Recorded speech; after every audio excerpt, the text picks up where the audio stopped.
could we please have a report on the flood at Pollard and how that happened? I was there.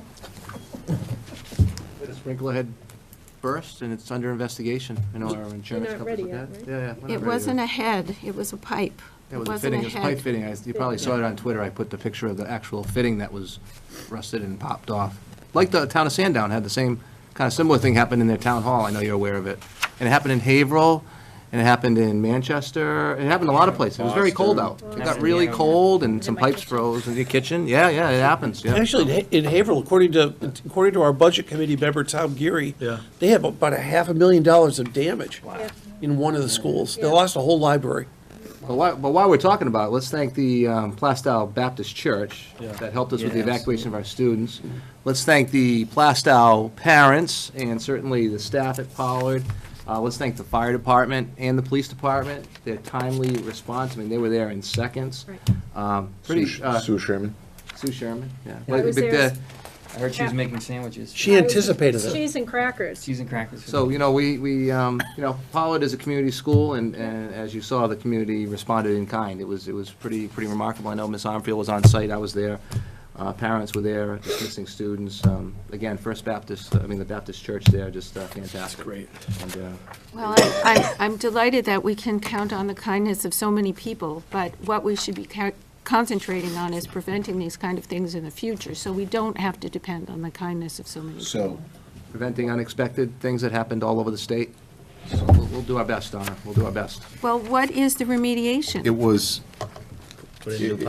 so, I've watched some of this on social media, and I just got to laugh, because it was a record low temperature evening. Well, I don't know whether it was caused by the cold weather or not, but as I was watching the news, reading everything, the headline was, thousands of pipes break in the state of Massachusetts and all over the region.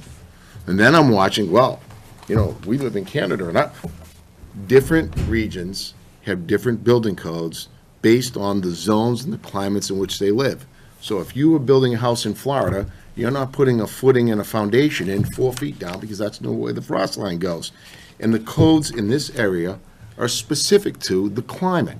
So when you have this extraordinary event, which is a record low temperature, whether you go 0 Celsius or 32 Fahrenheit, thank you, and thanks for defending me on that one, Donna.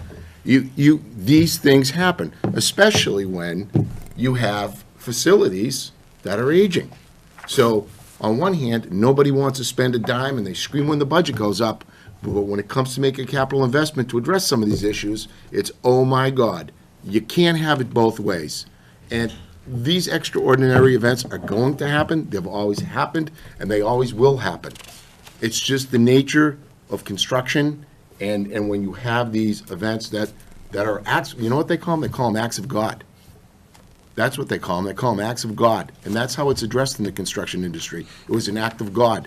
Donna, don't smirk at me, because I know that industry inside and out, and that's exactly what they call it. Can we move on? But on a positive note, Yes. those children have had evacuation drills. They knew what to do.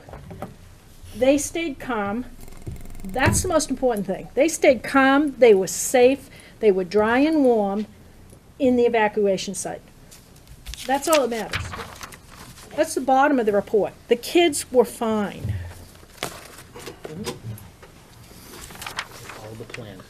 Okay. So what about the start time? What is